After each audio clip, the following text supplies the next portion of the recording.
안녕하세요. 잘 지내셨어요? 요번에는 하비 다이아몬드의 나는 질병 없이 살기로 했다를 읽어볼 거예요. 이 책도 마찬가지로 구독자 중 한 명이 추천해 주셔서 한번 구입해 봤어요. 강신원 옮김, 이의철 감수, 독소를 청소하면 왜 병과 비만은 사라지는가? 라는 소제목도 있어요. 사이먼 북스 출판사입니다. 그럼 같이 볼까요? 차례를 먼저 볼게요. 챕터 1. 내 몸은 종합병원이었다. 챕터 2. 인간의 몸은 스스로 청소한다. 챕터 3. 암은 악마가 아니다. 챕터 4. 질병 진행의 7가지 단계. 챕터 5. 내 몸 안의 의사, 림프 시스템. 챕터 6. 유방 절제는 미친 짓이다. 챕터 7. 세상의 모든 질병들. 챕터 8. 쓰레기를 만드는 음식, 쓰레기를 청소하는 음식. 챕터 9. 독소를 제거하는 단기간의 실전법, 모노 다이어트. 자, 그럼 같이 볼까요? 4단계 염증. 염증이란 독소를 제거해서 몸을 다시 원상태로 회복시키려는 자가치료의 가장 강력한 증거물이다. 4단계가 발생하면 모르고 지나칠 수가 없다. 가장 또렷한 증세가 나타나기 때문이다. 바로 통증이다. 평상시와 다르게 신경이 예민해진다든가 화가 자주 난다든가 걱정이 많아진다든가 하는 것들도 과민 증상의 예가 된다. 이런 증상들은 몸의 한쪽이 묵직하게 조여온다거나 두통이 자주 온다거나 하는 증상과 함께 시작된다. 잠이 잘 안 온다거나 잠을 깊게 못 자는 것들도 과민 증상의 예가 될 수 있다. 이러한 과민 증상들은 모두 살이 찌게 하는 원인들이다. 체중을 불린다는 말이다. 혀에 설태가 낀다거나 숨이 거칠어지기도 하고 몸에서 냄새가 나거나 얼굴이 누르스름하게 변하고 눈 밑에 다크 서클이 생긴다. 여자의 경우 생리가 불규칙해지고 생리량이 많아진다. 과민 증상의 단계에서 가려움증을 느끼는 것은 아니다. 어떤 사람들은 아무런 이유도 없이 속이 메습껍거나 짜증이 나기도 한다. 이런 증상은 신체의 배출 주기인 아침 시간에 자주 발생한다. 과민 증상의 다른 형태는 콧물이 계속해서 나오는 경우다. 어떤 사람은 아무런 이유도 없이 자제심을 잃고 흥분하기도 한다. 과민 증상이 만들어내는 증상들은 생활 주변에 널려 있다. 독소로 인해 발생하는 가장 일반적인 과민 증상은 가려움증이다. 피부는 인체의 가장 큰 기관일 뿐만 아니라 독소의 배출 기관이다. 무려 40억 개의 피부 구멍에서 독소를 정기적으로 자유롭게 배출한다. 이 구멍들은 머리끝부터 발바닥까지 폭넓게 분포되어 있다.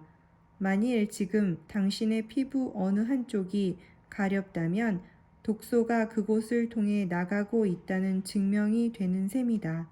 가장 대표적인 과민 증상은 설사를 위해 화장실로 달려가는 것이다. 그러나 지나치게 오랫동안 참지만 않으면 엄청나게 고통스럽지는 않다.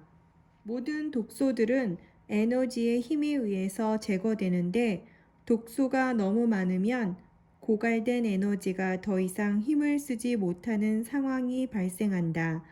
이 에너지는 수면과 휴식을 통해서 다시 복구가 된다. 에너지가 고갈되어 무기력증에 빠졌다는 첫 번째 경고음은 무엇일까? 낮 시간의 경우 몸의 움직임이 둔해지고 쉽게 피곤함을 느끼는 상태이고 밤 시간의 경우 몸을 자주 뒤척이며 수면 시간이 길어지는 상태가 된다. 2단계 독혈증. 중독 또는 자가 중독이라고도 불린다. 이것은 위에서 언급했던 것처럼 미처 제거되지 못한 잔여 독소들이 혈관 및 임파선 그리고 신체의 각 조직에 다량 침투했을 때 발생한다. 우리의 몸은 급박한 상황을 해결해야 한다고 인식한 후에 독소를 몸 밖으로 내보내서 건강을 유지하려고 노력한다. 이때 가장 전형적인 증상이 나타난다.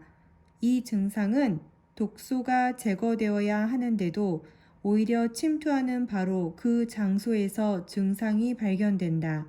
이 증상은 질병의 두 번째 단계에서도 발견되지만 각 질병의 각 단계마다 또 다시 나타난다. 앞에서 계속 언급했듯이 우리 몸은 독소를 밖으로 배출하려는 노력을 멈추지 않는다. 당신이 내게 2단계에서 독소를 밖으로 밀어내려는 확연한 증상이 무엇냐고 묻는다면 의심할 여지 없이 바로 이것이다.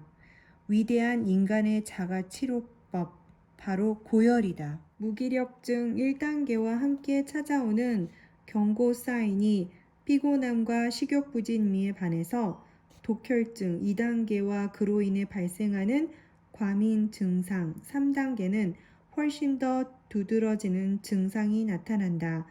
당신 신체 안에 독성의 수준이 아주 높다는 것을 더욱더 경고하기 위해서 질병의 3단계가 설계되었다. 좀 더 구체적이고도 확실하게 범인을 제거하겠다는 몸 안의 강력한 신호음이다. 질병의 첫 번째 단계는 무기력증이다. 무기력증을 뜻하는 영어 에너베이션이라는 말은 에너지에서 파생된 단어다. 에너지는 인생의 필수 요소다. 만일 어떤 사람이 공해 가득한 공장 지대에 산다고 가정해보자.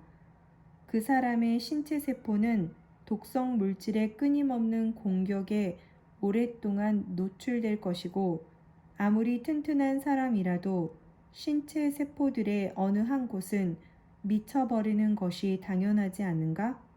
몸의 어디에서 암이 발생하느냐가 중요한 것이 아니라 왜 암이 발생하느냐가 중요하다는 말이다. 유방암은 대장암과도 다르고 전립선 암과도 다르다. 그것은 마치 비, 눈, 서리, 이슬, 안개 등이 모두 물이지만 서로 다르게 표현되는 것과 다르지 않다. 그들은 모두 온도의 차이에 따라서 다르게 형성되고 농도 차이에 따라서 달리 불리어질 뿐이다.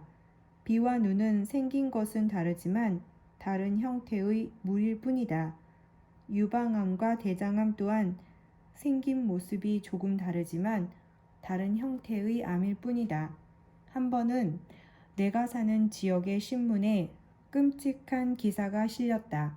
거기에는 암에 걸린 3명에 대한 내용이 있었는데 그중 한 여성의 기사가 눈에 띄었다. 그녀에게 3가지 암에 걸렸다는 것이다. 그녀는 1983년에 폐암에 걸려 폐의 일부분을 잘라냈고 1986년에는 유방암에 걸려 가슴 한쪽을 잘라냈으며 1992년에는 피부암까지 걸렸다는 것이다. 그 신문은 34년 동안 담배를 계속 피워왔기 때문에 그녀가 폐암에 걸렸다고 적었다. 그러나 기사 마지막에는 그녀의 항변도 적혀 있었다. 그럼 유방암은요? 내가 왜 유방암에 걸린 거죠? 내가 무슨 잘못을 했길래요? 그녀가 깨닫지 못한 것이 있다. 흡연이 그녀의 건강 전체에 영향을 주었다는 사실이다. 흡연의 화학적인 공격이 단순히 폐 한 곳만이 아니라 그녀의 몸 전체를 파괴했다는 사실이다.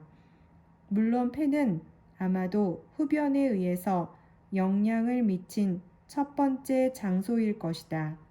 그러나 흡연과 관련된 그녀의 생활 습관 전체가 그녀의 세포들을 미치게 한 결정적인 요인이라는 말이다. 담배와 같은 독성 물질이 그녀의 신체 세포에 영향을 주었을 것이다. 폐 한 곳만이 아니라는 말이다. 여성의 흡연은 폐암뿐만 아니라 유방암과 피부암의 주요 원인이다. 흡연을 비롯한 각종 부정적인 생활 습관이란 육식과 정제 식품의 섭취 등이 있을 수 있다. 흡연하는 사람들은 대부분 육식을 좋아하고 각종 인스턴트 식품을 많이 섭취하는 경향이 있기 때문이다. 그러나 흡연은 그녀의 가장 약한 부분, 즉 폐에 영향을 주었을 것이다. 암은 한순간에 발생하지 않는다. 그것은 매우 오랫동안 원인을 제거하지 못한 결과로 나타난다. 세포는 매우 느린 속도로 돌연변이화된다. 잠을 자러 갔다가 아침에 일어나니 암에 걸렸다는 일은 결코 발생하지 않는다. 암세포 하나가 12개 암세포로 되는 데는 1년이 걸린다. 이와 같은 속도로 볼 때 연필 심지만한 크기로 변하려면 6년이 걸린다. 결국 눈으로 암세포를 발견하려면 10년이란 오랜 시간이 걸린다. 그렇게 오랜 시간이 지나야만 1cm의 콩알 크기만큼 성장한다. 그래서 암이란 생활 습관병이라고 내가 주장하는 것이다. 3대 암 치료 요법이라 불리는 수술, 방사선 요법, 항암제 투여와 같은 전통적인 방법은 암이 성장한 후에 공격을 가해서 파괴하는 사후 요법에 불과하다. 이것들은 결과에만 미치는 것이다. 대부분의 사람들이 알고 싶어 하는 것은 정상세포를 미치게 하는 것은 무엇이냐는 것이다. 자연위생학의 관점에서 보면 범인은 독소다. 정상세포는 수년 동안 독성 물질의 영향을 받으면 마침내 미쳐버리게 된다. 이런 독성 물질들은 어디에서 나오는지 당신은 지난 장에서 배웠다. 암이란 세포가 오랫동안의 화학적 변화를 통해 돌연변이 상태로 진화한 결과물이다. 암이란 것이 당신의 몸을 공격하는 물질이 아니라 진화의 산물이라는 점을 당신은 깨우쳐야 한다. 이것은 매우 중요하다. 사람들은 암에 대해 오해하고 있다.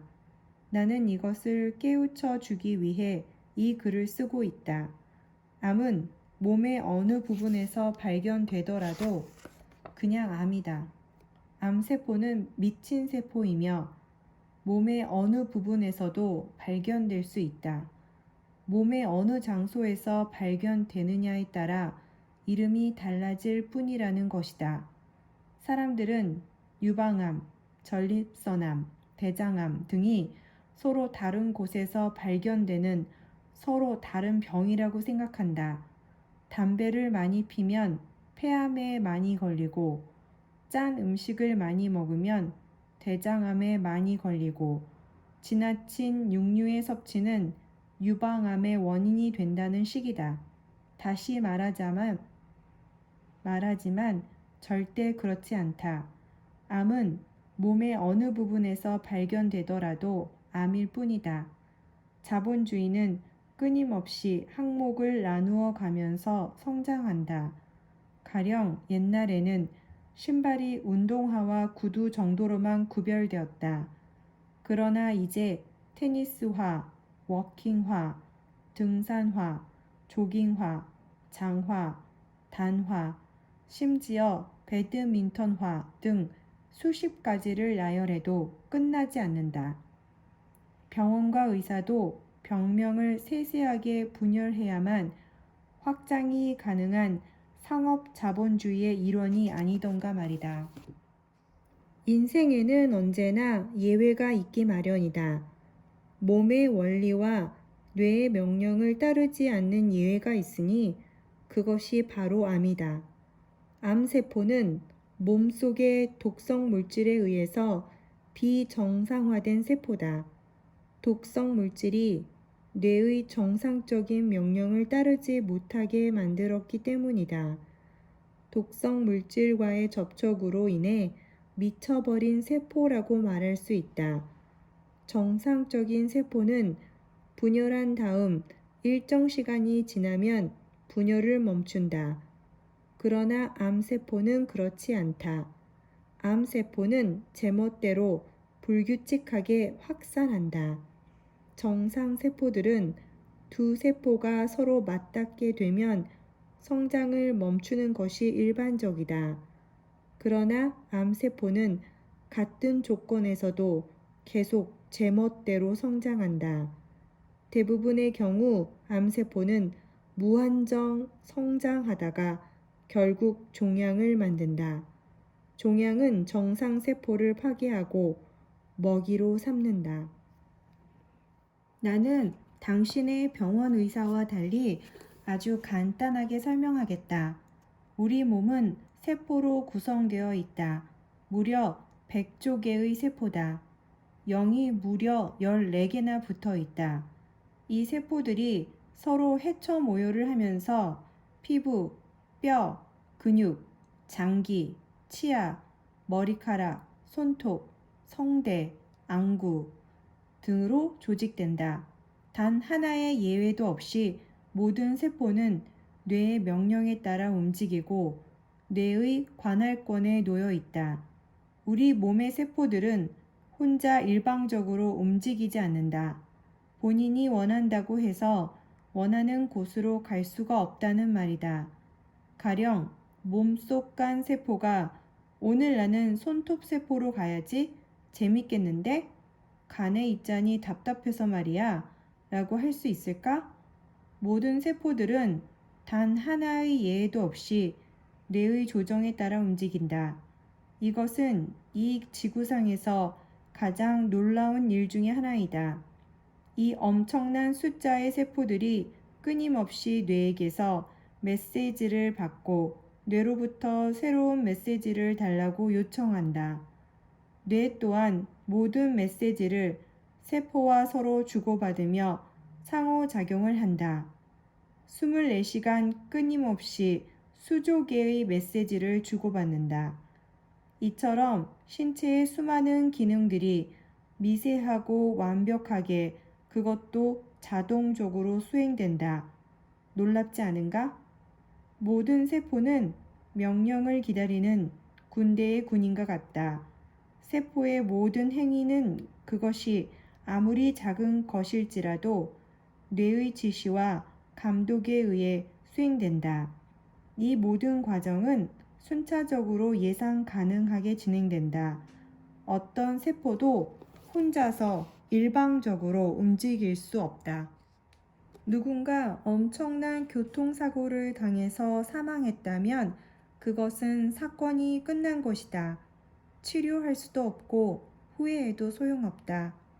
운전하는 법을 더 잘 배우거나 갑자기 발생하는 순간에 대비해서 정신을 바짝 차리고 운전했으면 사고를 피할 수 있었을지도 모른다. 나는 지금 사건이 일어나기 전에 질병을 예방하는 법을 말해주기 위해서 당신과 대화를 하고 있다. 몸에 통증이 생기면서 아프다는 것은 암의 서막을 알리는 것과 같다. 나는 이 책을 통해서 몸에 통증이 생기고 불편하다고 느끼면 반드시 상황은 더 악화될 가능성이 있다는 점을 강조하고 싶다. 바로 이 시점에서 당신은 통증과 불편함의 원인을 제거하는 방법을 찾아내서 없애야 한다. 만일 당신이 이 원인과 침묵의 신호음을 무시하면 새로운 국면으로 전환되는데 계속해서 무시하면 그야말로 무시무시한 질병, 즉 암과 마주치게 된다.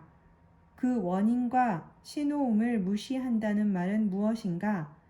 당신의 잘못된 생활 습관 때문에 몸이 엉망이 되었으니 잠시 쉬라는 몸의 신호를 무시하지 말라는 말이다. 지금 몸이 스스로 치유하고 있으니 몸을 함부로 놀리지 말라는 말이다. 지금 치유 과정에 있으니 아무 음식이나 우걱우걱 내장으로 집어넣지 말라는 명령을 무시하지 말라는 말이다. 이것은 아주 중요하다. 모든 막대기는 양쪽에 두 개의 끝을 가지고 있다. 는 말을 들어보았을 것이다. 모든 동전은 양면이 있다는 말과 같다. 어떤 문제의 한쪽을 이해하기 위해서는 다른 쪽도 반드시 설명되어야 한다. 나는 무슨 문제에 부딪혔을 때 항상 당신이 알고 싶어 하지 않는 것은 당신이 알고 싶어 하는 것만큼 중요하다는 격언을 떠올린다. 당신은 어떠신가? 예를 들어 어떤 저명 인사가 하나의 주제에 대해 강하게 주장하면 그것을 믿어버리는 경향이 있다.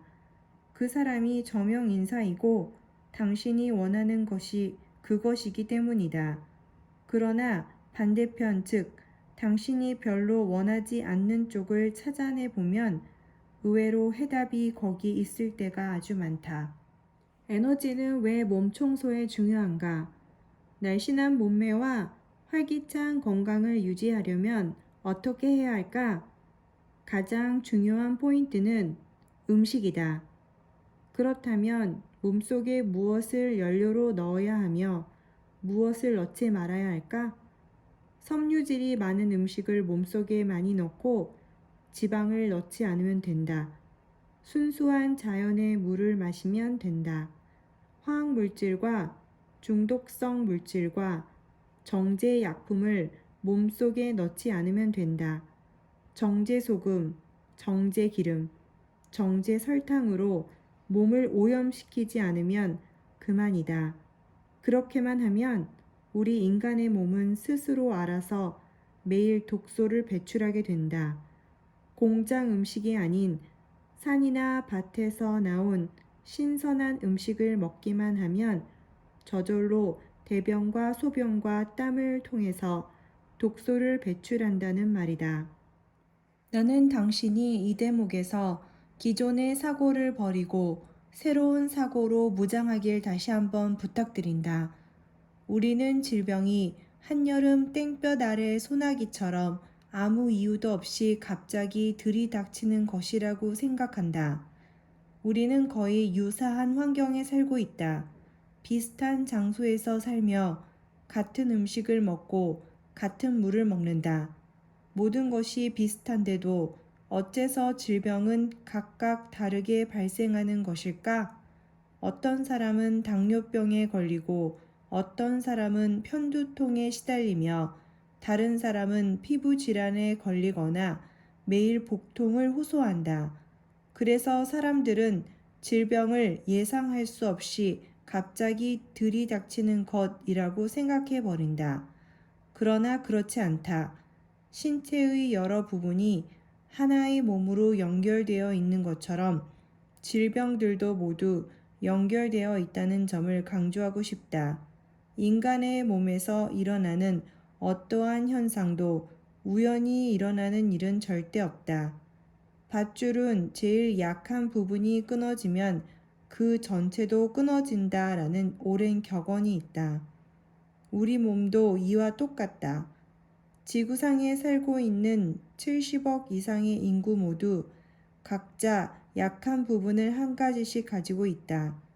자신의 림프 시스템에 독소가 너무 많아서 과부하가 걸린 사람들은 모두 통증과 불편함을 겪게 된다. 그것은 일종의 경고 메시지다. 인간의 몸이 통증과 불편함을 통해 당신에게 경고 메시지를 보내고 있다는 말이다.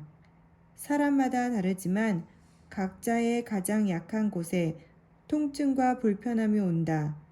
따라서 신체의 어디에 발생했느냐에 대해 고민하지 마시라. 그 통증이 일어났다는 사실이 중요하기 때문이다. 이해하시는가? 그동안 계속 말해왔던 세포가 미쳐가는 현상을 말하는 것이다. 어디에 발생했느냐가 아니라 그것이 발생했다는 사실이다. 월포드 박사는 노화작용에 관련된 장기간의 실험을 수없이 수행했다. 그는 실험의 결과들을 확인하면서 본인도 인간이 살 수 있는 최장 기간인 120살까지 생생하게 살 수 있다고 확신했다. 물론 내가 강조하는 모노 다이어트와 똑같은 이름의 실험은 아니었다.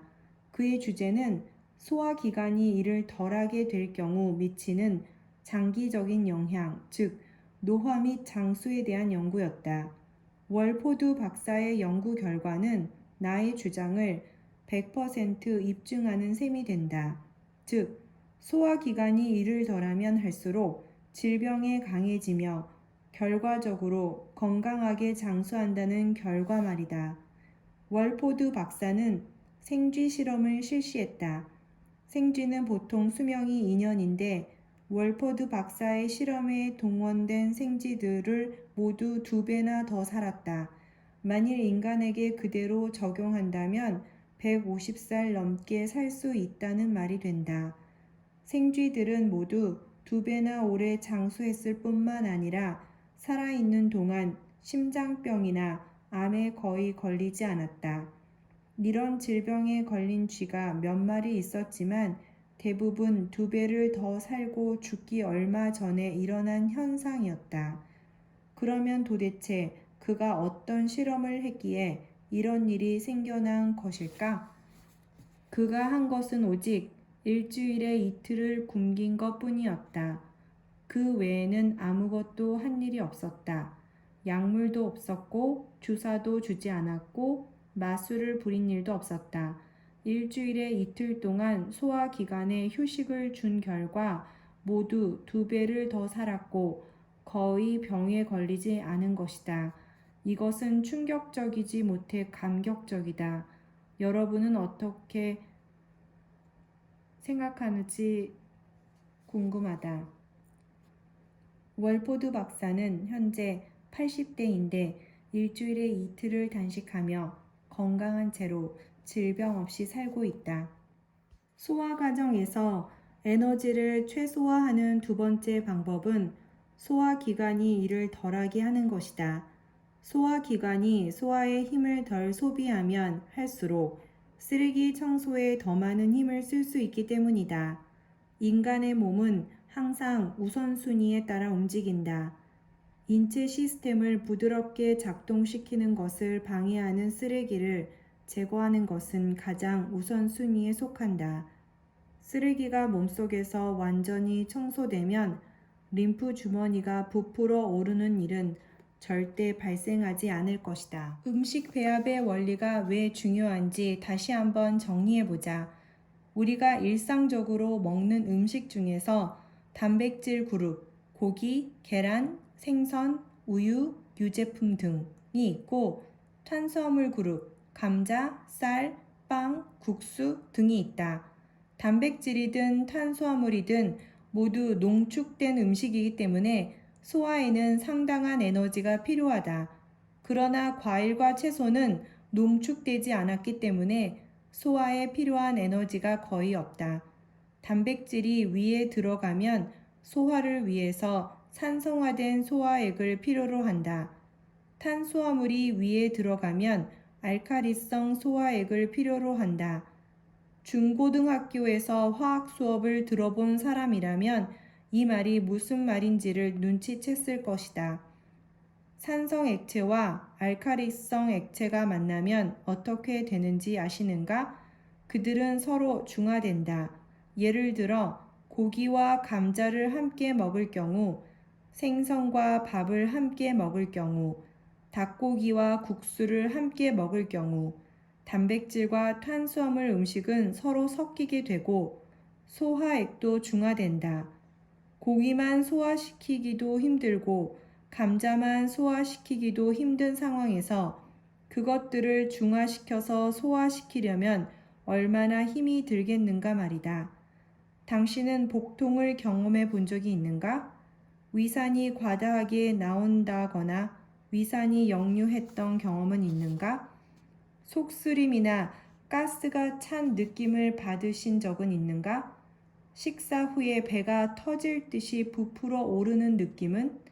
이러한 모든 문제점은 위에서 음식들이 효율적으로 소화되지 못해서 생기는 현상들이다. 여러 색깔의 실들이 서로 엉켰을 때 풀어내기 힘든 것과 똑같다. 이 많은 종류의 음식들은 소화가 끝날 때까지 뱃속에서 더 오래 머물러야 하므로 상하기 시작한다. 그래서 위와 같은 불쾌한 현상들이 생겨나는 것이다. 모노 다이어트의 숨겨진 이론은 아주 단순하다. 당신도 아시다시피 이 책은 몸속의 쓰레기와 독소를 청소해서 날씬하고 활력 있는 건강을 찾게 하기 위해서 써졌다. 몸을 청소하고 에너지를 충전하시라. 모노 다이어트가 그것을 실현시켜 줄 것이다.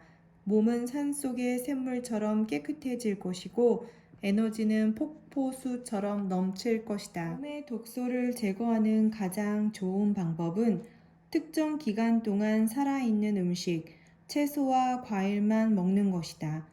우리는 이것을 모노 다이어트라 부른다. 모노 다이어트를 아주 현명하게만 실천하면 세상의 모든 방법보다 림프 시스템을 잘 청소할 수 있고 림프 시스템에 에너지를 불어넣을 수 있다. 여기에서 단식은 예외로 둔다. 단식은 조금 복잡한 주제이고 여기서 다루기에 지면을 많이 할애하므로 언급하지 않기로 하겠다. 단식은 독소 제거의 가장 좋은 방법이고 단시간에 실천할 수 있는 방법이지만 세상에는 너무 상업적이고 비지성적인 단식법들이 많은 것도 사실이다. 단식을 굶주림과 같은 의미로 말하는 사람들이 있지만 이것은 인체의 생리 상태를 무시하는 말이다. 단식과 굶주림을 같은 의미로 말하는 것은 수영과 익사 상태를 똑같이 생각하는 것과 같다. 활성산소나 항산화제와 같은 단어를 들어봤을 것이다. 아주 쉽게 설명해 보겠다. 우리 몸의 모든 세포는 산소를 사용해서 단백질과 지방과 탄수화물을 분해한다. 이 과정에서 활성산소, 산소 쓰레기가 생겨난다. 이 공격성이 강한 산소 쓰레기는 살아남기 위해서 건강한 세포에 폭력을 가한다. 권위 있는 과학자들은 한결같이 활성산소가 암의 출발점이라고 주장한다. 나도 동의한다. 활성산소는 위험하다. 시카고에 있는 암 연구소 디렉터인 키스 블락 박사는 고지방 음식의 섭취는 체내에 활성산소를 생산해서 인체의 유전적인 형질에 공격을 가한다고 밝히고 있다. 세포는 항산화제라 불리는 물질로 스스로를 보호한다. 일종의 경찰과 같은 존재로서 당신이 원하기만 하면 활성산소를 진압할 수 있다. 과일과 채소는 항산화제로 둘러싸여 있어서 활성산소가 만들어지는 것을 멈추게 할 수도 있고 설사 만들어졌다고 해도 단번에 무력화시킨다. 고지방 동물성 식품은 활성산소를 만들어내고 과일과 채소는 활성산소를 공격하는 항산화제를 만들어 이를 물리친다. 이것이 핵심이다. 당신은 이것만 명심하면 된다. 동물성 단백질은 콜레스테롤 수치를 높이고 식물성 단백질은 그 수치를 낮춘다는 사실 말이다. 나는 앞에서 증명되었다고 소리 높여 외치는 두 가지 서로 다른 연구 결과가 똑같은 잡지에 실렸던 예에 대해 언급한 바 있다. 에스트로겐이 심장병을 예방한다는 연구와 에스트로겐이 심장병의 원인이 된다는 연구 결과 말이다. 에스트로겐 말고 또 하나의 예가 있다. 바로 놀라운 음식 달걀에 대한 문제다. 가끔씩 달걀을 먹는다고 해서 그리 큰 문제가 되지는 않는다. 그러나 달걀뿐만 아니라 달걀을 가공해서 만든 모든 음식에는 아주 높은 콜레스테롤이 함유되어 있다. 어떤 연구 결과에서도 이는 증명된 사실이다. 콜레스테롤 수치에 가장 큰 영향을 미치는 음식으로 달걀이 항상 선택된다. 사실 달걀은 기름에 녹아있는 순수한 콜레스테롤보다 혈중 콜레스테롤 수치를 더 증가시킨다. 그러나 또 다른 5개의 연구에서는 모두가 달걀이 혈중 콜레스테롤 수치를 증가시키지 않는다는 사실을 증명해 보였다. 여기에서 말하는 5개의 연구는 양계협회가 자금을 지불해서 의뢰한 연구였음은 자명한 사실이다. 콜레스테롤과 지방이 가득한 동물성 식품에는 대장을 청소해주는 식이섬유가 얼마나 들어있을까? 제로다. 오직 대장을 막히게 하고 독성을 뿜어내는 성분뿐이라는 말이다. 식이섬유가 많은 음식, 과일, 채소, 통곡물 등은 대장을 암으로부터 보호해주는 최고의 음식이다. 채소를 많이 먹는 여성들은 채소를 거의 먹지 않는 여성들에 비해 유방암 발생률이 10분의 1에 불과하다. 채소를 거의 먹지 않는 여성의 유방암 발생률이 10배, 그러니까 1000%나 더 많다는 말이다. 한편으로 지방의 섭취와 유방암의 상관관계에 대한 수많은 연구 자료들도 쏟아지고 있다. 지방의 섭취와 다른 위험 요인에 관련해서 주목할 만한 것이 여성 호르몬 에스트로겐이다. 사이언스 뉴스는 과학자들은 에스트로겐이 어떻게 유방암에 관여하는지 잘 이해하고 있지 못한다. 그러나 혈액 속에 에스트로겐이 많을수록 유방암으로 발전될 확률이 높다고 밝히고 있다. 지방이 많은 음식은 여성의 에스트로겐 호르몬 수치를 높인다. 고기를 먹는 여성과 채식주의 여성을 비교해보면 혈액 속의 에스트로겐 수치는 엄청난 차이를 보였다. 그 여성들이 지방을 줄였을 때 에스트로겐 수치도 급격하게 떨어졌음이 증명되었다. 또한 유방암과 관련된 위험 요소로는 늦은 폐경을 꼽을 수 있다. 늦은 폐경과 과도한 지방 섭취의 상관관계는 음식 습관으로 뚜렷이 구분될 수 있다. 지방의 섭취가 유방암을 증가시킨다는 아주 또렷한 증거가 또 하나 있다. 채식을 주로 하던 일본 여성이 미국으로 이민 와서 육식 중심의 식사로 바꾸었을 때 유방암의 증가가 또렷하게 나타났음을 보여주는 연구 결과가 그것이다. 미 식약청 소비자진은 유방암으로 인한 사망률은 미국과 같은 나라에서 가장 높은데 바로 동물성 단백질과 지방 섭취가 가장 많은 나라다. 일본은 역사적으로 유방암 발생이 가장 적은 나라였으나 서구식 음식 습관을 채택하면서 급격히 올랐는데 원인은 바로 저지방에서 고지방으로 음식을 바꾸었기 때문이다. 라고 밝히고 있다. 또 다른 연구에서는 일본에 살고 있는 여성이든 미국으로 이민 간 여성이든 관계없이 지방을 많이 섭취한 여성들은 모두 유방암이 급격하게 증가했다고 밝히고 있다.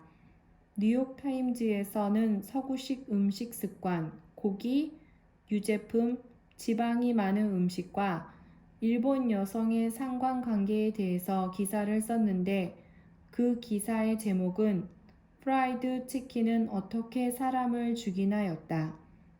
일본 여성뿐만 아니라 아래 두 편은 세계 여러 나라의 지방 섭취와 유방암의 관계를 선명하게 보여주고 있다.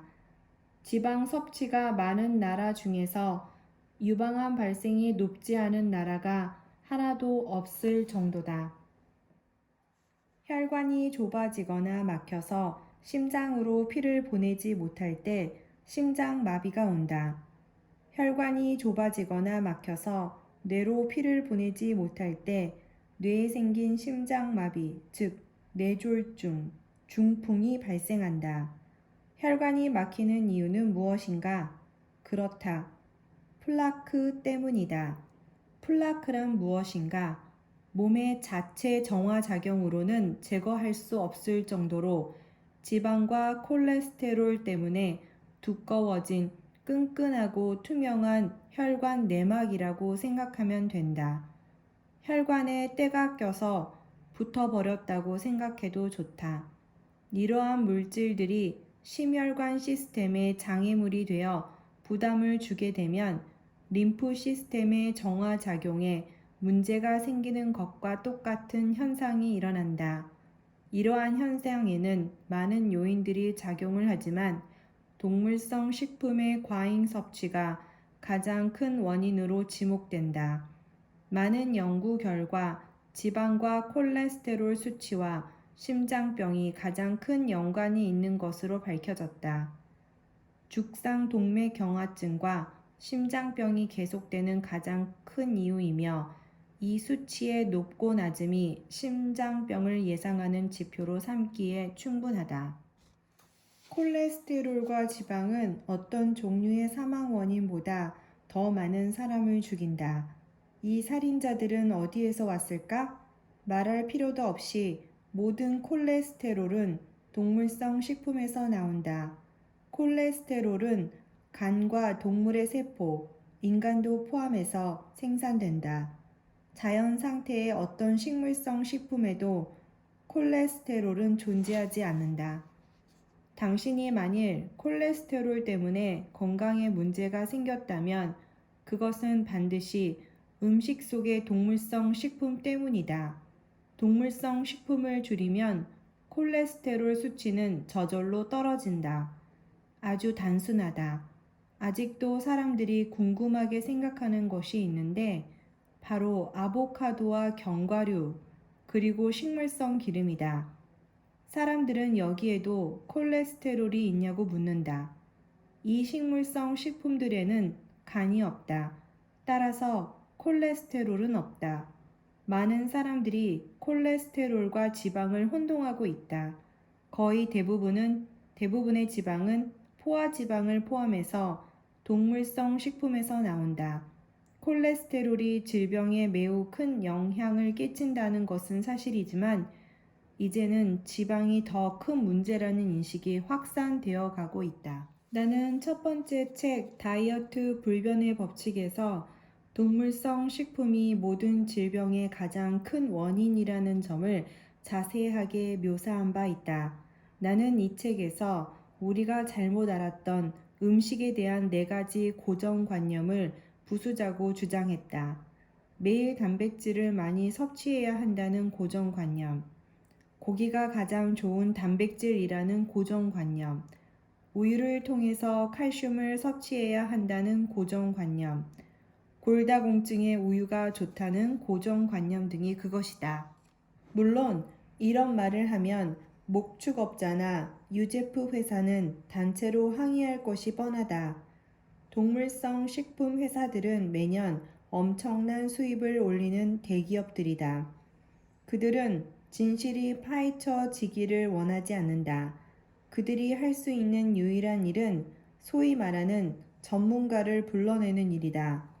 그들은 전문가들에게 엄청난 연구비를 지급해서 동물성 식품을 먹지 않는 것이 몸에 좋다는 주장이 허구라는 사실을 이끌어내는 결과를 유도한다. 엄청난 돈을 버는 대기업들은 서로 연합해서 동물성 식품을 먹지 않으면 영양이 부족하다는 결론을 만들어내서 3대가 믿게 하도록 유도한다. 나는 지금 과장해서 말하고 있는 것이 아니다. 그들은 우리가 동물성 식품에 대해 조금만 의심을 해도 손해가 난다는 사실을 잘 알고 있다. 그러나 그들의 힘이 아무리 막강하다고 해도 진실은 피해갈 수 없다. 너무도 엄청난 분량의 새로운 데이터들이 동물성 식품은 질병에 치명적이다라는 사실을 계속 증명해내고 있기 때문이다. 고기를 먹어야 힘이 난다고 주장하는 뚱보 아저씨 아줌마들을 믿었던 시절이 우리에게도 있었다. 그들이 매일 당뇨약과 혈압약을 한 움큼씩 털어 넣으면서 고혈압과 심근경색으로 젊은 나이에 사망한 후 이제서야 우리는 진실을 깨닫게 된 것이다. 시간이 너무 오래 걸렸다. 우리는 우리가 먹는 음식에 등급을 매길 수 있다. 어떤 음식은 건강에 가장 좋은 A급에 오를 수 있고 어떤 음식은 건강에 가장 나쁜 C급 음식이 될 수 있으며 중간에 있는 음식은 B급이 될 것이다. 나는 뒷부분에 림프 시스템을 청소하는 A급 음식에 대해 언급하겠지만 우선 먹지 말아야 할 C급부터 언급해보자. 이 음식들은 당신의 건강한 몸을 악화시키며 아픈 몸을 더 악화시킬 수 있다. 몸에 어떤 성분이 부족하게 되면 감염 인자가 활성화된다. 영양 부족이 장기간 지속되면 배양된 감염 인자가 결국 만성 질환이 된다.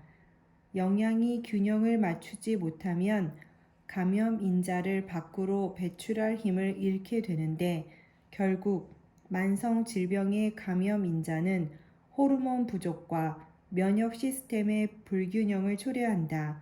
결국 감염 인자의 자물쇠를 채운 꼴이 되어 면역계에 과부하를 주고 이것이 피로감과 노화를 촉진시킨다. 아주 명성이 높은 생화학자이자 영양학자이며 만성치료 전문기관의 디렉터가 학문적으로 밝힌 아래 내용은 시사하는 바가 아주 크다. 중합효소, 연쇄반응, PCR을 사용한 최근의 연구 결과 알츠하이머에서 심장병과 암에 이르기까지 만성 질병의 원인은 알려지지 않은 감염 인자가 중요한 역할을 한다는 확실한 증거를 확보할 수 있었다. 그런데 이 감염 인자는 심각한 영양 부족일 경우에만 활성화된다. 이 감염 인자는 다음과 같은 요인 때문에 더 악성화되는데 오염된 물과 음식과 공기, 방사능과 전자레인지에 노출된 음식, 유전자 변형 씨앗과 같은 것이 혼합되면 더 큰 문제가 발생한다. 우리 몸은 이 독성 물질을 정화시키기 위해 영양학적으로 완벽한 무언가를 계속 요구하게 된다.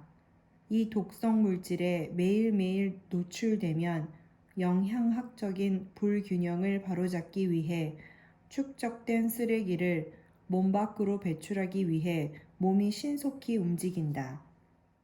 우리의 목적은 몸을 청소하는 일이다. 몸속의 독소와 쓰레기를 청소해서 밖으로 배출하는 일이다. 그렇게 되면 우리의 독소들을 림프 주머니에 더 이상 오래 쌓아둘 필요가 없으므로 림프 시스템이 정화되고 질병은 도망간다. 이제 우리 몸의 모든 기능은 생리 주기에 따라 매일매일 활발하게 움직일 수 있다. 우리 몸의 배출 주기는 새벽 4시부터 오전 12시까지 8시간이다.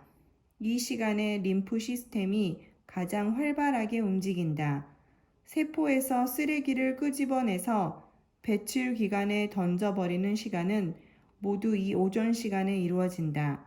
일어나자마자 가장 먼저 가는 곳이 화장실이라는 것만 생각해도 금방 해답이 나온다. 앞에서 우리가 대화를 나눈 바와 같이 음식을 소화하는 일에는 엄청난 에너지가 소비된다. 따라서 아침에 음식을 든든히 먹는 행위는 독소 배출과 청소에 쓰여야 할 에너지를 힘든 소화에 쓰도록 전환시키는 배반행위다. 자연의 법칙에 위배된다는 말이다. 호모 사피엔스의 진화 과정에 아침을 우걱우걱 털어넣는 행위는 없었다는 말이다. 당신이 진정으로 날씬한 몸에 맑은 피부, 그리고 질병 없는 삶을 원한다면 가장 먼저 해야 할 일은 아침을 가볍게 먹는 일이다. 아침에 일어나서 오전 12시까지가 가장 중요하다. 12시까지 과일과 주스만 먹기를 부탁드린다. 과일과 주스는 아무리 많이 먹어도 상관없다. 과일과 주스는 소화하는데 에너지가 거의 들지 않는다. 따라서 배출 주기를 가장 효율적으로 사용할 수 있다. 규칙적으로 모노 다이어트를 실천하면 몸에서 독소가 빠져나가고 결국 질병으로부터 안전하게 된다. 그러나 독소는 독극물이므로 그들이 몸속에서 빠져나갈 때 그냥 도망치지 않는다. 약간 발악을 한다는 말이다. 따라서 때때로 약간의 고통이 따르는 것은 당연하다. 몸에 불편한 일들이 발생한다. 그렇다고 하더라도 모노 다이어트를 멈추지 말기를 부탁드린다. 약간의 불편함은 달이 차오르기 위한 석양과 같고 해가 뜨기 위한 짙은 어둠과 같다. 당신은 이것을 즐거움을 갖고 극복할 수 있다. 약간의 두통과 약간의 피부 트러블이 생길 수 있다. 우리 몸이 청소를 하기 시작하면 맨 먼저 나타나는 현상이므로 걱정하지 않아도 좋다. 때론 심한 두통이 올 수도 있다. 피부가 심하게 간지러울 수도 있다. 그런 전조 현상이 있다는 것은 몸이 청소되고 있다는 증거다. 나이 들면 나이살이 찐다든가 나이 들면 다 아프다든가 하는 말은 절대 사실이 아니다. 인간은 죽기 전까지 건강하게 살도록 되어 있다. 당신은 전문가를 자처하는 사람들이 모두 안다고 생각하지만 그것은 오산이다. 그들은 몸의 작동 원리에 대해서 당신 이상으로 아는 것이 그리 많지 않다. 이렇게 해서 나는 질병 없이 살기로 했다. 책을 다 읽게 되었어요. 정말 저도 모노 다이어트, 과일과 채소만을 먹는 그런 날을 잡아야 될 것 같아요. 다음에는 무례한 사람에게 웃으며 대처하는 법을 읽을 생각입니다. 어떠셨어요? 저와 계속해서 책을 읽고 싶고, 그리고 새로운 정보를 알고 싶으면은 구독도 눌러주시고, 좋아요도 눌러주세요. 그럼 다음에 또 만나요.